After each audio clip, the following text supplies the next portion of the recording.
For Donald Trump, things are getting pretty bad with the ongoing obstruction of justice investigation against him. Recently, the Washington Post reported that Trump himself asked White House counsel Don McGahn to reach out to folks over at the FBI and try to convince James Comey, who was then the FBI director, to come out publicly and exonerate Trump from any wrongdoing in the Russia investigation. And being a good little stooge, Don McGahn complied.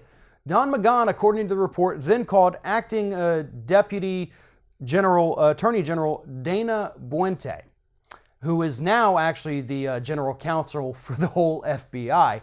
And he asked her, would you please go ahead and ask Comey to come forward publicly and say Donald Trump didn't do anything wrong and he's not even involved in the investigation. Boente said, yeah, that's not going to happen. And so that's where the chain ended. But we do know that it was after all of this that Donald Trump pulled James Comey in personally, asked for his loyalty, and asked him to make the investigation go away. So this story with Trump asking McGahn to ask Boente to ask Comey to exonerate him, that only further proves obstruction and that Donald Trump tried many different avenues to get this investigation to go away or to get James Comey to come out publicly and say something that he knows to be untrue, and that is that Donald Trump did nothing wrong. At that point, and still technically at this point, we do not have concrete evidence, publicly available, I should say, that Donald Trump did something wrong.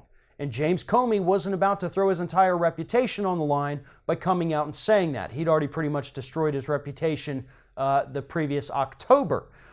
But nonetheless, the obstruction case against Donald Trump is getting pretty thick. The more these stories come out, the more we're going to find out that Donald Trump tried many different ways through as many different people as possible to make this investigation go away. Does that sound like the action of an innocent man? Do those sound like the things that a guy who has nothing to hide would try to do? No. And that's the other problem. Not just the illegality of obstructing justice, but the public perception of what Donald Trump has done.